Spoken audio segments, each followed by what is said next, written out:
요즘 우리 교회 권사님 한 분이 저한테 이렇게 막 인사를 해요. 근데 저는 이게 잘 안 돼요. 잘 모르시죠? 제가 최근에 이 근육량이 너무 늘어서 이 올리는 게 너무 힘들어졌어요. 믿거나 말거나입니다. 어쨌든 그래서 제가 이만큼 올리다 사랑이 작아진 게 아니라 어쨌든 몸에 근육이 많이 늘어서 그렇다. 그 사람과 인사할 때 한번 사랑합니다 큰 소리로 하트를 그리며 인사하겠습니다. 시작. 사랑합니다. 네, 감사합니다. 저에게는 고민이 있어요. 목사의 고민이 뭘까요? 당연히 목회를 잘하는 것, 설교를 잘하는 거죠. 가끔 성도들이 저에게 막 다른 교회 목사님을 자랑해요. 어떤 교회 목사님 설교가 막 은혜롭다. 이제 저는 조금 나이가 들었는지 뭐 그런 말이 그렇게 이렇게 뭐 싫거나 뭐 그렇지는 않아요. 왜냐하면 저도 이제 분수를 알 나이는 됐잖아요. 그래서 굳이 내가 비교하지 않을 사람과 비교해 가면서 막 스트레스를 받지는 않은 것 같아요. 그렇지만 마음 한구석에 나도 정말 말씀을 잘 전하고 싶다. 이 마음은 아마 제가 은퇴를 하고 또 이 땅에 하직하는 그날까지 없어지지 않는 마음일 것 같아요. 자, 그러면 목회자들은 어떤 목회자가 설교를 잘할까요? 성도도 마찬가지입니다. 이 질문을 성도에게 해보면 어떤 성도가 성도답게 살 수 있을까요? 여러분, 같은 목회자 밑에서 양육을 받고요, 같은 교회를 다니고 같은 공동체에 있음에도 불구하고 다른 성도들이 너무 많아요. 자, 생각해 보세요. 같은 목회자에게 양육을 받고 같은 교회에 있었고 같은 공동체에 있었다면 비슷하거나 좀 유사해야 되잖아요. 그런데 그렇지 않다는 거예요. 두 질문에 대해서 제가 얻은 1차적인 답이 있어요. 그러니까 목회자는 어떤 목회자가 설교를 잘할까? 어떤 성도가 성도다운 설교일까? 성도로 살아갈 수 있을까? 이 질문에 대한 1차적인 답은 깨어진 성도인 거예요. 깨어진 목회자. 그러니까 삶이 깨어진, 그의 잘못된 가치관이 깨어진 목회자가 말씀을 잘 전한다는 거예요. 성도도 마찬가지예요. 그 삶이 말씀으로 깨어진 성도가 성도답게 세상에서 살게 되는 것입니다. 뭐 공부를 많이 해서 똑똑한 목회자가 있을 수 있지만 기본적으로 말씀 앞에 자기의 삶을 깨뜨린 목회자가 말씀을 잘 전하는 걸 봐요. 학벌이 좋지 않다고 아는 것이 많지 않아도 얼마든지 능력 있게 말씀을 전하는 것을 봅니다.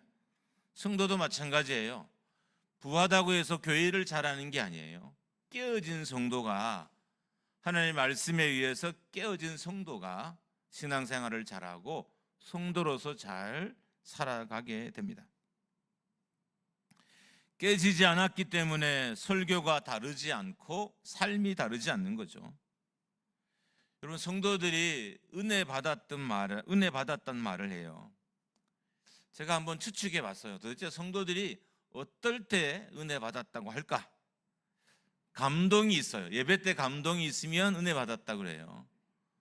또 눈물이 있으면 은혜 받았다고 하고, 마음에 막혔던 뭐가 말씀을 통해 시원해지면 은혜 받았다고 하고, 고민이나 문제가 해결되면 은혜 받았다고 하고, 또 질병이 나았을 때 은혜 받았다고 합니다. 여러분, 그런데 우리가 정말 받아야 되는 은혜는 깨어짐의 은혜라는 거예요. 깨어짐의 은혜.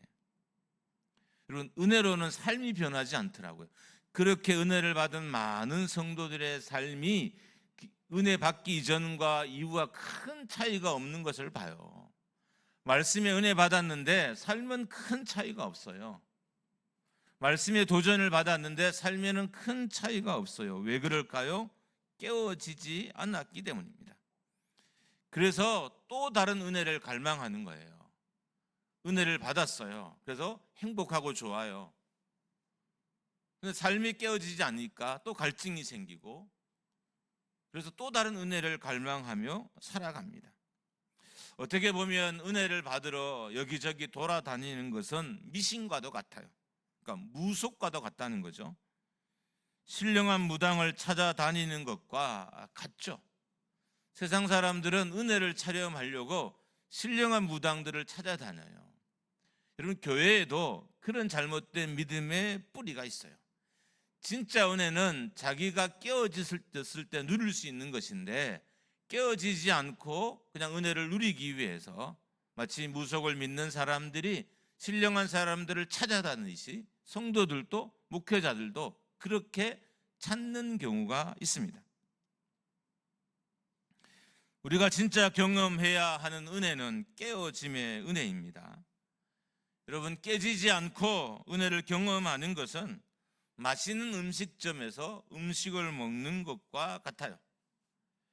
여러분, 아무리 맛있는 음식을 먹고 아무리 고가의 음식을 먹어도 몇 시간이 지나면 다시 배가 고파요. 깨어지지 않고 경험하는 은혜들은 이런 거예요. 다시 갈증이 생겨요. 오히려 더 큰 갈증이 생겨요. 자기의 삶이나 잘못된 가치관들이 깨어지지 않은 채 경험하는 은혜들은 오히려 더 많은 갈증을 만들어서 내 마음속에 더 많은 불평을 만들어요. 그럼 성도들이 언제 은혜를 얻느냐? 그들의 잘못된 생각과 가치관이 깨어졌을 때 진정한 은혜를 누리게 된다는 것입니다. 곰곰이 생각해 보면 여러분과 저는 어쩌다 한번 경험하는 은혜를 경험하기 위해서 교회를 다녀요. 여러분, 제가 설교를 정말 열심히 준비하고 하지만 매주 은혜 있는 건 아니잖아요. 정말 제가 매주 은혜 있다면 저는 춤을 추고 아마 한 6일을 살아갈 거예요. 근데 그렇지 않잖아요. 저는 설교를 실패할 때 여러분의 얼굴에서 느껴요. 아, 오늘 설교 작살났다. 알아요. 나갈 때 표정에서 보여요. 목사님 다음 주는 좀 더 준비해 주시지, 좀 더 이런 마음으로 나간 여러분, 그런 마음은 아니겠지만 제 표정에는 제가 그렇게 읽힐 때가 있어요. 저는 그걸 보고 또 좌절하죠. 내가 오늘 또 설교를 잘못했구나. 여러분, 왜 이런 일이 반복될까요? 성도들은 더 다른 은혜를 갈망하며 목회자의 설교를 찾고 때로는 교회를 찾아다니기도 하고, 목회자들은 왜 능력의 설교를 하지 못해서 또 후회를 하고 또 후회를 하고 1년에 몇 번 잘하는 그 설교를 기대하면서 말씀을 준비하고 있을까요? 이 본질의 중심에는 깨어지지 않는 우리 자신이 있는 거예요. 예수를 오래 믿었지만 깨어지지는 않은 거죠. 교회를 오래 다녔지만 깨어지지 않은 거예요. 그래서 잠깐 땜빵하는 은혜로 살아가요. 그런데 그 삶이 잘못된 가치관이 그의 과거와 상처가 깨어진 사람들은 설교가 아닌 더 많은 공간에서도 은혜를 경험할 수 있고요. 그래서 그 은혜들로 오늘을 살고 또 내일을 살아갈 수 있게 되는 거예요. 깨지지 않으니까 은혜 받을 공간이 없는 거예요. 목사도 마찬가지예요. 목사가 설교로만 은혜를 끼치겠어요? 설교 말고도 많은 영역에서 은혜를 끼쳐야 되는데 깨어지지 않았기 때문에 은혜 끼칠 영역이 설교밖에 없는 거예요. 그래서 축구라고 설교를 하지만 깨어지지 않았기 때문에 그 설교 또한 영향력이 없을 때가 많습니다. 복음 앞에서, 예수 그리스도의 십자가 앞에서 우리의 과거, 우리의 고집, 우리의 가치관이, 우리의 잘못된 삶이 깨어져야 됩니다. 진정한 말씀의 역사가 누구에게 일어나냐 하면 말씀을 묵상하는 성도가 아니라 깨어진 이후 깨어진 성도에게 말씀의 역사가 일어나는 거예요. 여러분, 말씀을 잘못 묵상하면 더욱 교만해져요. 말씀을 많이 알게 되니까. 요즘은 이 성도들 중에도 이렇게 히브리어 헬라 원어를 아시는 분들이 생각보다 많아요. 그래서 목회자들이 이렇게 잘못 인용하면 금세 탈이 나기도, 이게 하여튼 보여지기도 하고 해서 되게 좀 뭐 불편한 상황도 만들어져요. 근데 저희가 이제 전도자 시절에는 교회에 그런 분들이 정말 없었어요. 근데 제가 섬기던 교회에 한 분이셨어요. 헬라를 저보다 월등하게 잘해요. 근데 삶은 어떨까요? 별거 없었어요. 삶은. 왜 그랬을까요? 말씀은 많이 알지만 그 사람이 그 말씀에 의해서 깨어지지 않았기 때문인 거죠. 깨어지지 않으니까 은혜 얻을 공간이 너무 적는 거예요. 그래서 달마다 은혜를 갈망하고 살아가요. 목사도 깨어지지 않으니까 설교 외로는 승부 걸 게 없어요. 여러분, 저는 결국 설교를 일주일에 몇 시간도 하지 않잖아요. 그 나머지 시간을 통해서 성도들과 주변의 사람들에게 은혜를 끼치려면 제 자신이 깨어져야만 가능한 거예요. 근데 우리가 그런 일들이 별로 없어요. 왜 그럴까요? 깨어지지 않았기 때문입니다. 진정한 말씀의 역사는 깨어짐을 경험한 성도와 그리고 공동체 안에서 일어나게 됩니다. 여러분, 말씀이 부족한 것이 있던가요? 말씀에 버릴 것이 있던가요? 없어요. 단지 깨어지지 않았기 때문에 부족하게 보여지고 부족하게 경험하는 거죠. 그러니까 내가 온전히 부서지지 않았기 때문에, 깨지지 않았기 때문에 말씀이 부족하게 여겨지는 거예요. 여러분, 목회자가 깨어지면 실은 부족한 것이 없는 삶이 돼요. 깨어지지 않으니까 온통 부족한 것 투성이에요. 성도도 마찬가지예요. 깨어지지 않으니까 부족한 것 투성. 말씀을 들어도 부족해 보이고, 공동체 생활을 해도 부족해 보이고, 봉사를 해도 항상 갈증이 있어요. 부족해 보이고, 깨어진 이후에 섬기는 섬김과 깨어진 이후의 봉사는 다른 개념인 거죠. 그런 관점에서 나는 과연 깨어진 성도인가, 말씀에 의해서 변화된 성도인가를 한 번쯤 꼭 살펴야 됩니다. 두 번째로 제가 생각한 답은 순종이에요. 순종. 그러니까 순종하는 목회자의 설교가 다르고 순종하는 성도의 삶이 다르다는 거예요. 하지 말라는 것을 안 해야 돼요. 여러분, 하지 말라는 걸 하면서 잘 되는 게 이상하지 않나요? 그러니까 말씀이 하지 말라는 걸 하는데 잘 되는 건 더 이상한 거예요. 진짜 그게 사단의 역사가 아닐까요? 그런데 우리는 말씀이 하지 말라는 것을 기억코 해요. 반대로 하라는 건 또 안 해요. 목회자와 성도가 순종해야 할 것은 사람의 음성이 아니라 하나님의 음성, 하나님의 명령, 하나님의 말씀인 거예요. 여러분, 요즘은 교회에서 아름다운 이야기를 찾아보기가 어려워요. 여러분, 우리 교회 안에 가끔씩 들린 이 아름다운 이야기들을 행복해야 돼요. 왜냐하면 아름다운 이야기가 없는 교회들이 너무 많아요. 왜 그럴까요? 그러니까 순종하는 사람이 적어진 거죠. 아름다운 이야기는 누가 만들어내냐? 순종하는 목회자와 성도들이 아름다운 이야기를 만들어내요. 우리는 최소한 하나님이 하지 말라는 것은 하지 말아야 돼요. 아니, 하지 말라는 것을 확대 해석해서라도 하지 말아야죠. 하나님이 요만큼 하지 말라고 했는데 확대 해석하면 어떻게 해요? 이만큼 하지 않는 거예요. 이게 확대 해석인 거죠. 그런데 우리는 하지 말라는 것을 점점 축소해요. 그러니까 축소 해석의 전문가죠. 따지면 성도들은 확대 해석의 전문가여야 돼요. 하지 말라는 걸 더 확장해서 이만큼 안 하기 위해서 노력을 하고, 하라는 건 더 하기 위해서 엄청나게 이렇게 노력을 해야 돼요.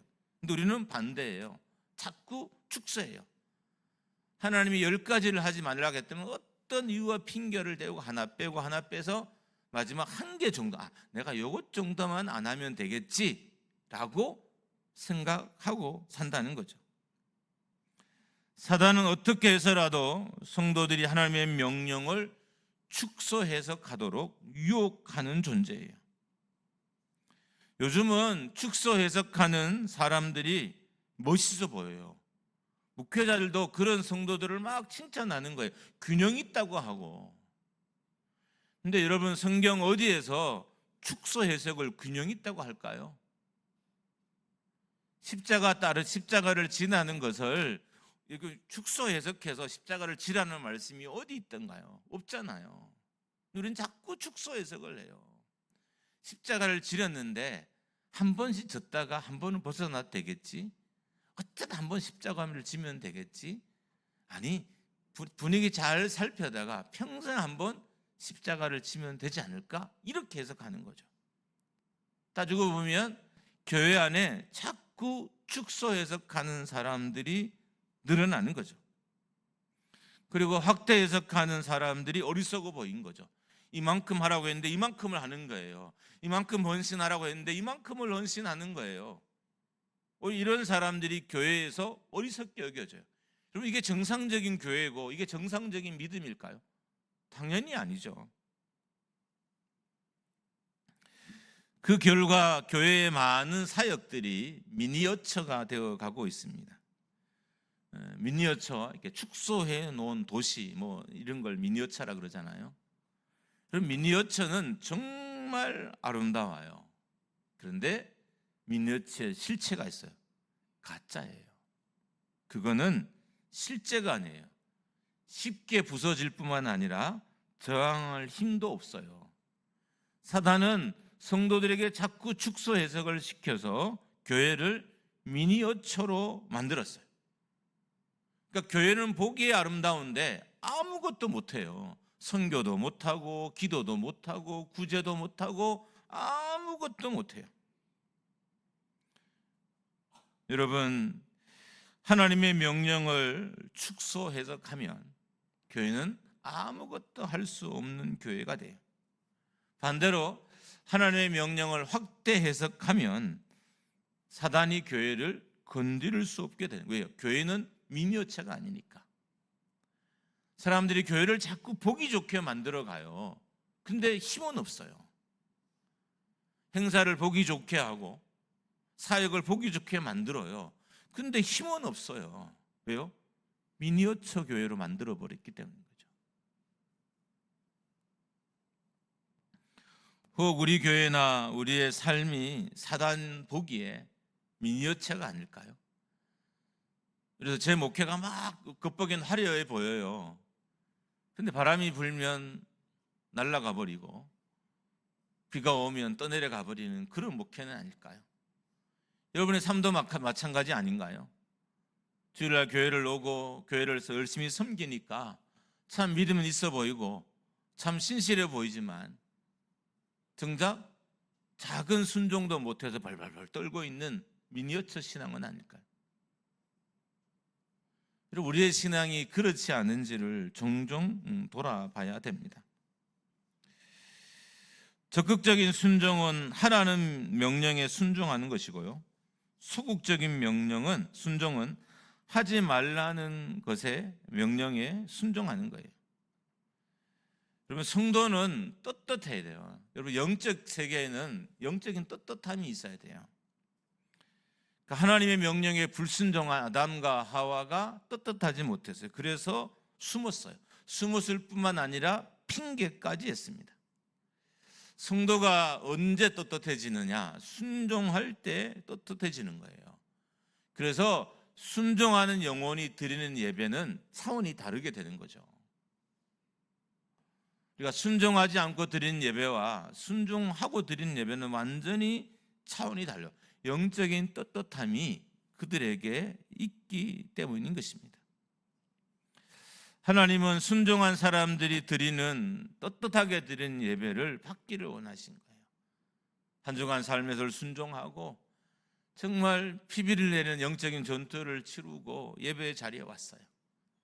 여러분, 행사는 좀 허름하지만 하나님이 그 삶으로 예배하는 그들의 예배를 받으시고 기뻐하시고 그 예배 가운데 은혜를 내려주시는 거예요.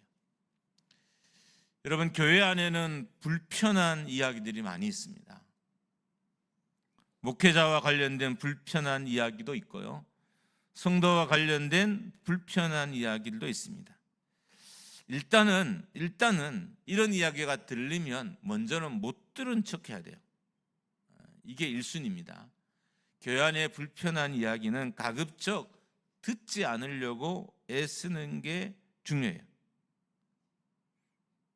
그러면 이 불편한 이야기가 왜 만들어졌을까요?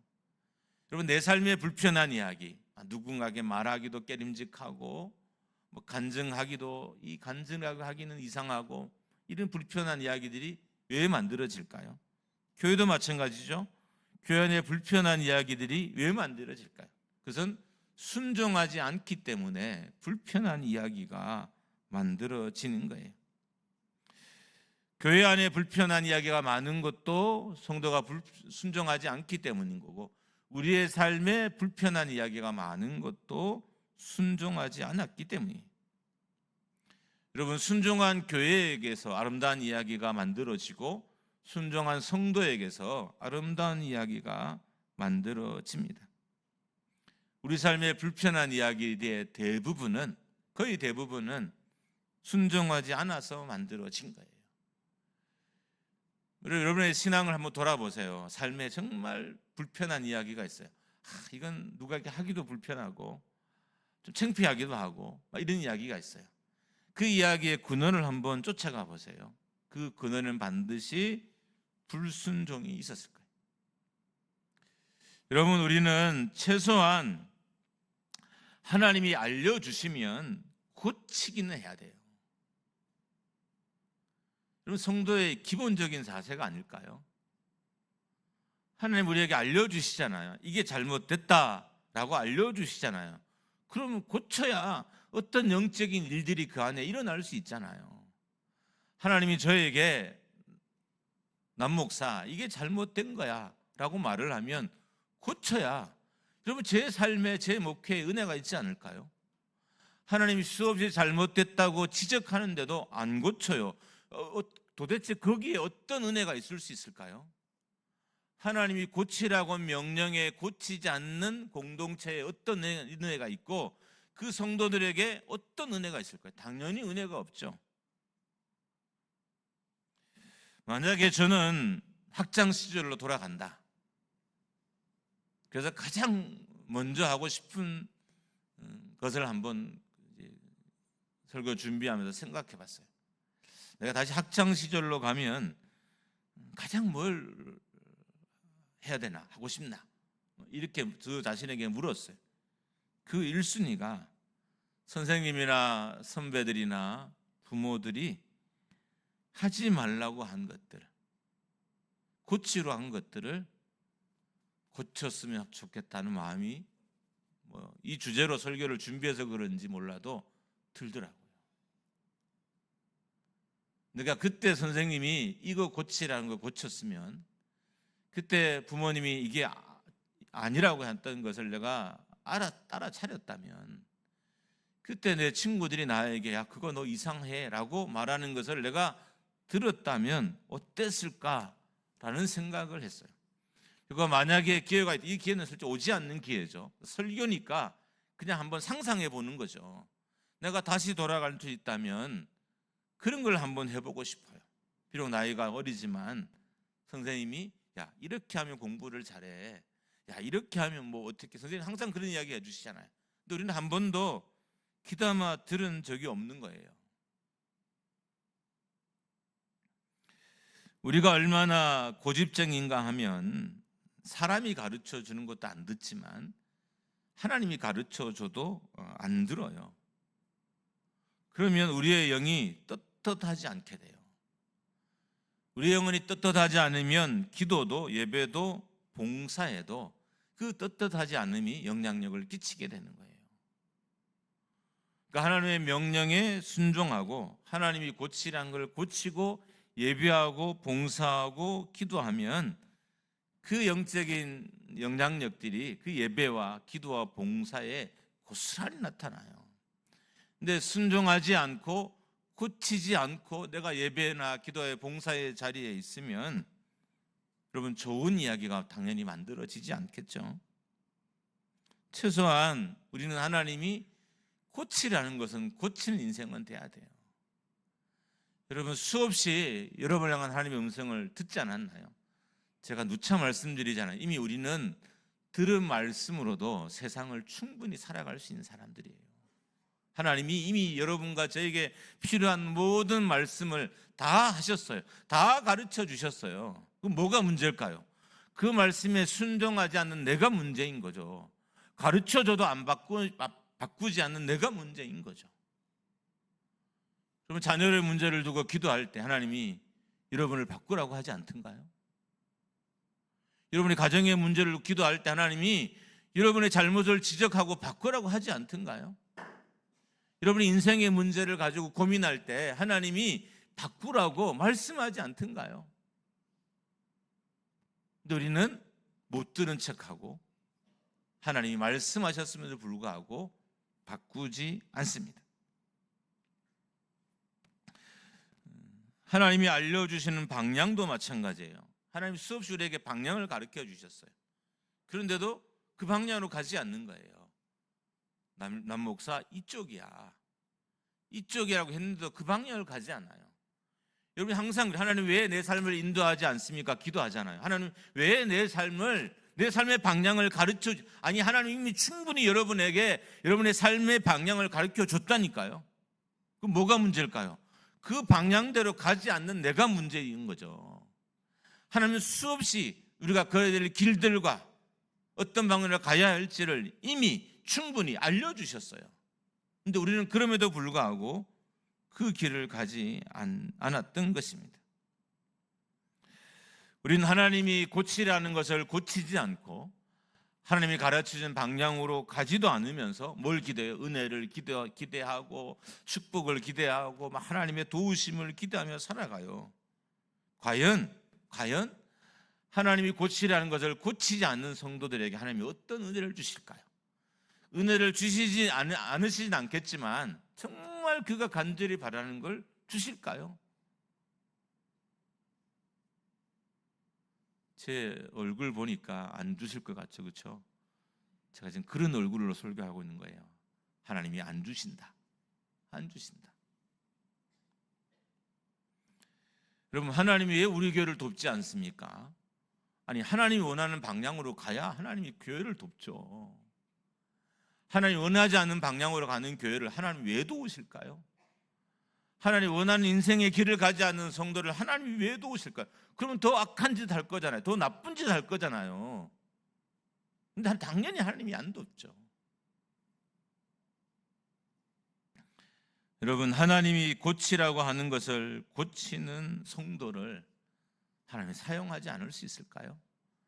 하나님이 고치라는 걸 고치는 목회자를 하나님이 사용하지 않을 수 있을까요? 하나님 방향대로 가라는 교회를 하나님이 사용하지 않을까요?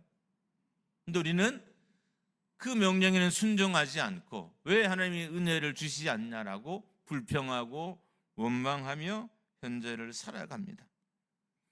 많은 목회자와 성도가 자신을 사용해 달라고 기도합니다.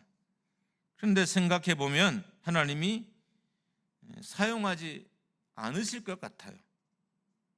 왜냐하면 하나님이 고치라는 것을 안 고친 목사를 하나님이 어떻게 쓰겠어요? 고치라는 것을 안 고친 성도를 하나님이 어떻게 쓰겠어요?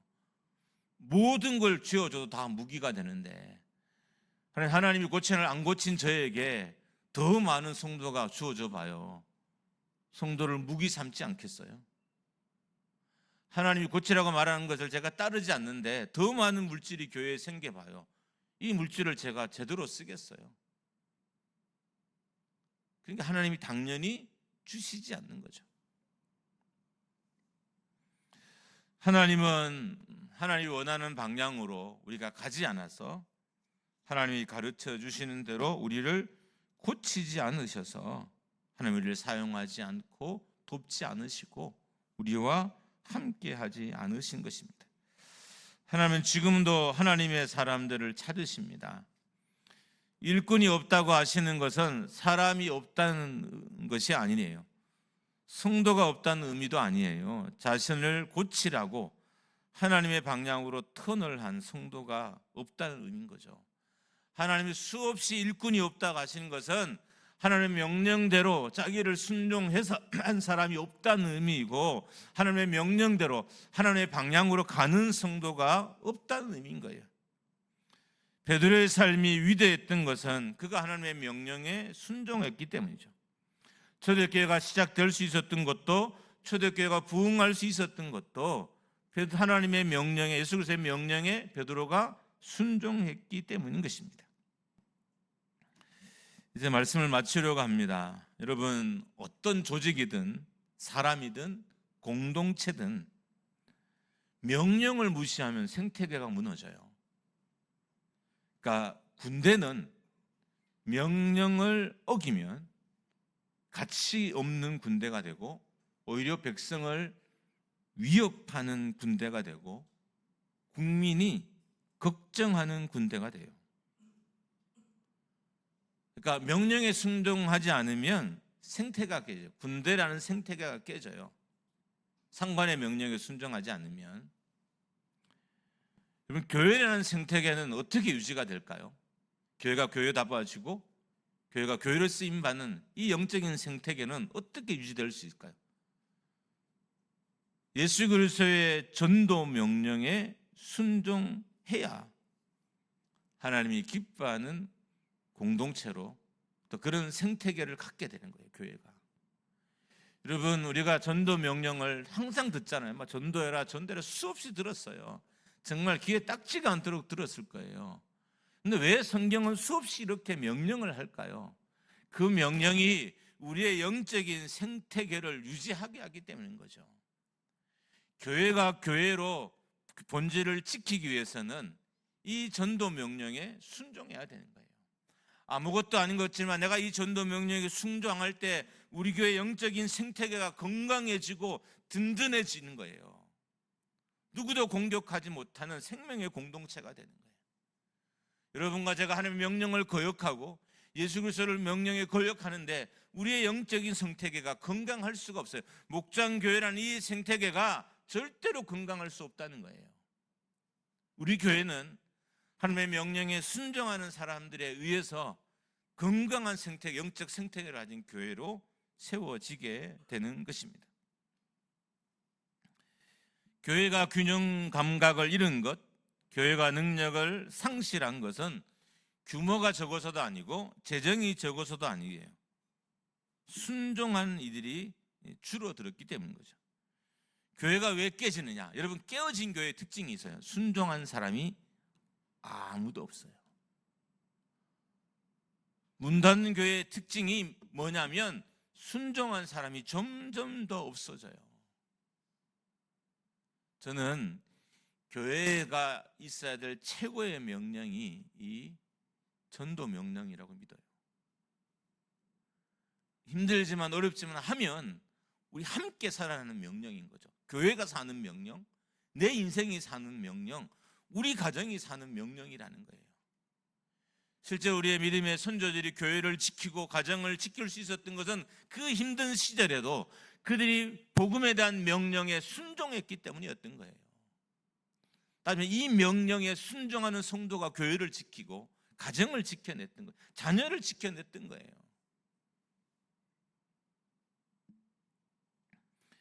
교회가 불편한 것은 정말 교회가 불편해서가 아니라 내가 순종하지 않아서 나 자신에게 불편한 이야기가 많아졌기 때문인 거죠.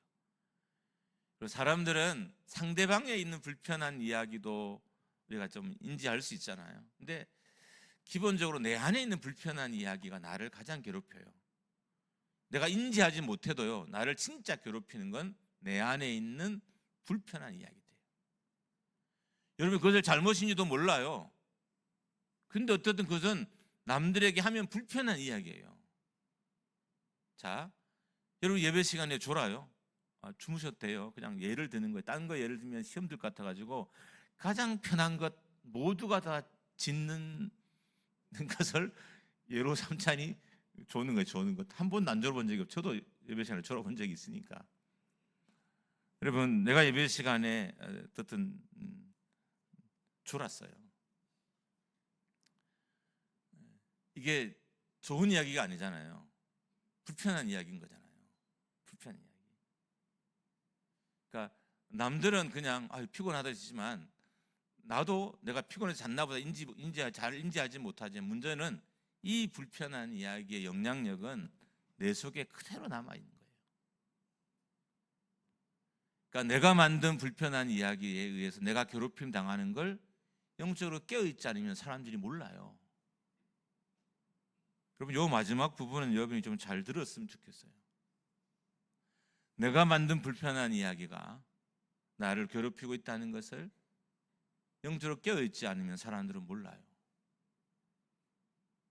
그래서 순종하지 않고 살려고 하는 거죠. 제 주변에 불편한 이야기들이 좀 늘어갑니다. 그래서 좀 괴로워요. 여러분과 관계된 건 별로 없어요. 제 주변에 그냥. 그런데 가만 돌아보니까 순종하지 않아서 불편한 이야기가 늘어났더라고요. 그러니까 내 주변에 있는 순종하지 않는 사람들로 인해서 불편한 이야기가 늘어났어요. 그리고 이 불편한 이야기들은 순종하지 않음의 증거이니까 당연히 이 불편한 이야기들이 영적인 생태계를, 나의 삶의 생태계도 훼손해요. 이제 마무리합니다. 순종해야 다음 세대들이 하나님을 찬양하고 하나님의 길을 걷는 영적인 생태계를 유지할 수 있어요. 세상이 교회를 해치는 것이 아니라 불순종하는 사람들이 교회를 해치는 것입니다. 지금 하나님 여러분에게 무엇을 고치라고 하십니까? 이번 주 고치십시오. 하나님 여러분에게 고치라고 한 것을 이번 주에 고치십시오. 하나님이 이런 방향성을 가지려고 한 것을 그 방향으로 가십시오. 여러분, 깨어질 때 순종할 수 있고 순종할 수 있을 때 우리가 은혜를 얻게 되는 겁니다. 아무쪼록 여러분과 저는 하나님께 순종함으로 말미암아 우리 삶에 있는 이 불편한 이야기들을 좀 줄어들었으면 좋겠어요. 그래서 서로를 위로하는 이야기가 내 삶에 자꾸 쓰여지고 서로를 격려하는 이야기만 나누어도 힘이 되는 이야기가 우리 삶에 늘어나야 돼요. 그리고 그게 교회의 참 모습이 아닐까요? 남을 칭찬하지 않아도 돼요. 그냥 내가 순종해서 내가 하나님이 원하는 방향으로 가서 내 삶에 불편하지 않는 그 이야기들을 나누는 것으로만 여러분 충분히 우리는 위로받고 살아갈 수 있어요. 제가 지난주에 하나님이 이걸 지적해서 내가 고쳤더니 내 마음에 얼마나 평안이 왔는지 몰라요. 이 평안은 내가 예전에 누려보지 못한 평안인데 너무 나를 행복하게. 여러분, 이렇게 나누면 우리 공동체에 안 올 성도가 도대체 몇 명이 되겠어요? 찾아서 올 거예요. 미어 터져라서 올 거예요. 나도 저런 이야기 듣고 싶다고. 나도 저 이야기의 주인공이 되고 싶다고. 우리 교회가 그럴 수 있기를 주님의 이름으로 축복합니다.